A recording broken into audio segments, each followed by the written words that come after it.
नमस्कार दोस्तों, स्वागत करते हैं आपका अपने YouTube चैनल पर। दोस्तों आज का यह वीडियो छोटा मगर इम्पोर्टेंट होने वाला है, क्योंकि दोस्तों इस वीडियो में हम बात करने वाले हैं कोल्ड जॉइंट की। मित्रों, मैं आपको इस वीडियो में यह बताऊंगा कि कोल्ड जॉइंट किसको कहते हैं, यह कितना ज्यादा हानिकारक है और इससे कैसे बचा जाए। तो दोस्तों सबसे पहले हम यह जान लेते हैं कि कोल्ड जॉइंट किसको कहते हैं और यह बनते क्यों है। तो दोस्तों यदि हम कोल्ड जॉइंट की बात करें तो यह तब बनते हैं जब आप ढलाई करते वक्त कंक्रीट की सप्लाई में डिले कर देते हैं। जैसे एग्जांपल के तौर पर कभी आपका सीमेंट कम पड़ गया या कोई भी कंक्रीट में यूज होने वाला मटेरियल कम पड़ गया और ऐसे में उस मटेरियल को आने में थोड़ा सा समय लग जाता है, तो उस समय ढलाई की लेयर टूट जाती है और आपका पुराना कंक्रीट जब तक सेट हो चुका होता है और जब उस पर आप लोग नया कंक्रीट डालते हो तो वह पुराने कंक्रीट के साथ सही से बॉन्ड नहीं हो पाता है और ऐसे में कुछ इस प्रकार के जॉइंट का निर्माण होता है जिसे कि हम कोल्ड जॉइंट के नाम से जानते हैं। ऑब्वियसली यह हमारे स्ट्रक्चर के लिए बहुत ज्यादा खतरनाक होता है, क्योंकि दोस्तों यह हमारे स्ट्रक्चर में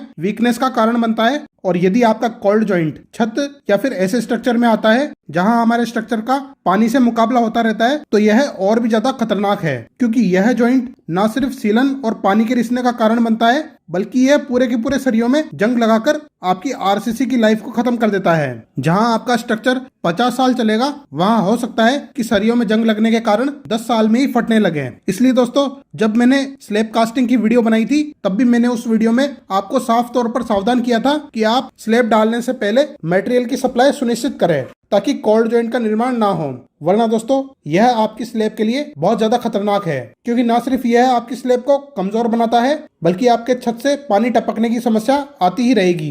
इसलिए दोस्तों चाहे स्लैब हो या फिर ऐसा कोई स्ट्रक्चर हो जिसमें टेंशन फोर्स लगता हो या वह स्ट्रक्चर पानी के कांटेक्ट में रहता हो, तो उस प्रकार के स्ट्रक्चर की ढलाई में किसी भी प्रकार का गैप जितना हो सके उतना अवॉइड करें। यदि आपको लगता है कि कोई भी मटेरियल कम पड़ने वाला है, तो उसे लगभग आधा पौन घंटा पहले ही ऑर्डर कर दें ताकि हमारे कंक्रीट की सप्लाई बीच में ना टूटे। क्योंकि दोस्तों कोल्ड जॉइंट आपके पूरे काम को खराब कर सकता है और कम से कम ऐसे स्ट्रक्चर में कोल्ड जॉइंट नहीं आना चाहिए जिसमें कि आपका टेंशन फोर्स अप्लाई होता है, जैसे कि आपकी बीम हो गई या कोई स्लैब हो गई। इस प्रकार के स्ट्रक्चर में दोस्तों टेंशन फोर्स के कारण वह फेल हो सकती है। क्योंकि दोस्तों यदि आपके पर्टिकुलर आरसीसी मेंबर में जब टेंशन फोर्स अप्लाई होगा, तो उस केस में कोल्ड जॉइंट के कारण हो सकता है कि आपका आरसीसी मेंबर उस टेंशन फोर्स को झेल ना पाए और फेल हो जाए। दोस्तों यदि आप सिविल इंजीनियर या आर्किटेक्ट है और यदि आपकी निगरानी के बावजूद भी स्ट्रक्चर में कोल्ड जॉइंट आ जाता है, तो यह आपके खराब काम को तो दर्शाता ही है, ऊपर से क्लाइंट की नजर में आपकी इमेज भी खराब होती है। हाँ, यदि आपने क्लाइंट को जितना माल साइट पर मंगवाने के लिए कहा था उतना उसने नहीं मंगवाया है,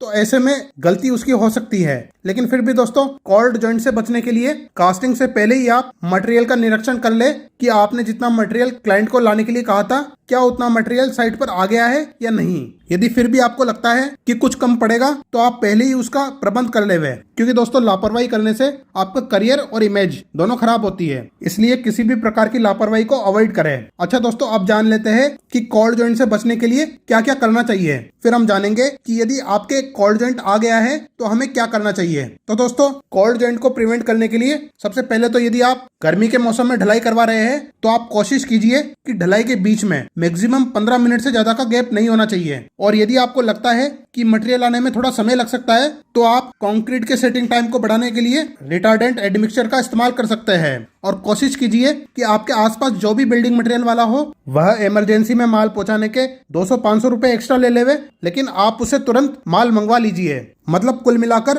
15 मिनट से ज्यादा का गैप आपको गर्मी के मौसम में नहीं होने देना है। और यदि सर्दी का मौसम है तो आप कोशिश कीजिए कि मैक्सिमम 30 से 40 मिनट से ज्यादा का गैप ना हो। दूसरा, जब आप लोग गैप लेने के बाद दोबारा ढलाई शुरू करें, तब एक बार उस कंक्रीट में 3-4 जगह सरिया घुसेड़ कर देख लेवे कि आपका कंक्रीट कहीं हार्ड होना तो शुरू नहीं हो गया है। यदि सरिया मुश्किल से अंदर जा रहा है, तो संभावना है कि आपका कंक्रीट हार्ड हो चुका है और यह कोल्ड जॉइंट बनने की शुरुआत है। यदि आपको लग रहा है कि आपका कंक्रीट सेट होने लग गया है, तो आप उसमें कोल्ड जॉइंट को रोकने के लिए 2-3 काम कर सकते हैं। पहला तो दोस्तों आप सीमेंट की स्लरी को कंक्रीट को पिलाकर ढलाई को शुरू कर सकते हैं, लेकिन इसमें भी दोस्तों कई बार कोल्ड जॉइंट आ जाता है। ऐसे में आप एडमिक्सचर का उपयोग कर सकते हैं, लेकिन उसके लिए आपको थोड़े एक्स्ट्रा पैसे खर्च करने होंगे। ऐसे बहुत सारे एडेसिव आते हैं जो कि कोल्ड जॉइंट को प्रिवेंट करने के लिए उपयोग होते हैं। जैसे नीटोबॉन्ड कंपनी का एक एडेसिव आता है, उसके अलावा सिक्का कंपनी का भी एक एडेसिव आता है। इस प्रकार के मार्केट में बहुत सारी कंपनीज के एडेसिव आपको देखने को मिलते हैं, जिन्हें आप पर्टिकुलरली जब यूज कर सकते हैं जब आप कोई पुरानी हार्ड कंक्रीट पर नई कंक्रीट पोर करवा रहे हैं।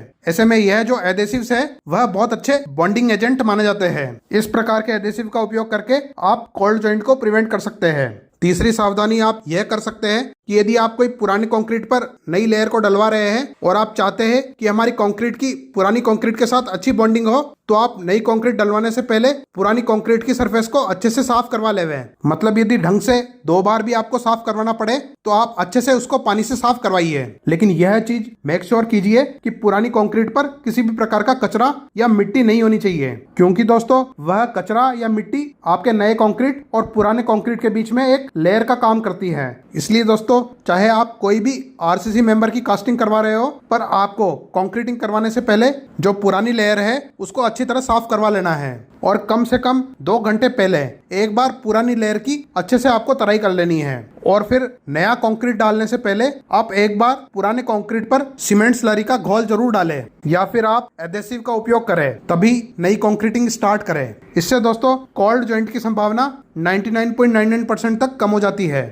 दोस्तों, चौथी सावधानी आपको यह रखनी है कि कभी भी आपको एकदम प्लेन और स्मूथ सरफेस पर डायरेक्ट कंक्रीटिंग नहीं करवानी है, क्योंकि दोस्तों इस बात की संभावना बहुत ज्यादा होती है कि यदि आप सीधा प्लेन कंक्रीट पर नई कंक्रीट डालते हो तो हो सकता है कि वह पुरानी कंक्रीट के साथ बॉन्ड ना बना पाए। इसलिए दोस्तों, चाहे आप कॉलम की कास्टिंग कर रहे हो या फिर कोई भी आरसीसी मेंबर की कास्टिंग कर रहे हो, पर यदि आप चाहते हैं कि हमारी नई कंक्रीट पुरानी कंक्रीट के साथ अच्छे से बॉन्ड बनाए, तो आप पुरानी कंक्रीट को जितना उबड़ खाबड़ हो सके उतना उबड़ खाबड़ करवा दें। और दोस्तों, इस प्रोसेस में जितना भी कचरा निकलेगा उसे आप पूरी तरह साफ करवा लेवे और उसके बाद ही आप नई कंक्रीटिंग को शुरू करवाइए। दोस्तों, जो उबड़ खाबड़ सरफेस होती है उस पर आपकी नई लेयर अच्छी तरह पकड़ करती है। इसलिए दोस्तों, चाहे आप कोई भी आरसीसी मेंबर की कास्टिंग करवा रहे हो, यदि आपको लगता है कि मुझे अगले दिन आकर यहाँ पर फिर से कंक्रीटिंग करवानी होगी, तो आप कंक्रीट की टॉप सरफेस को सरिया घुसाकर या करनी की सहायता से खुरदरा कर लेवे, ताकि जब आप लोग अगले दिन कंक्रीटिंग करें तब आपको हार्ड कंक्रीट को खुरदरा बनाने के लिए वापस मशक्कत ना करनी पड़े।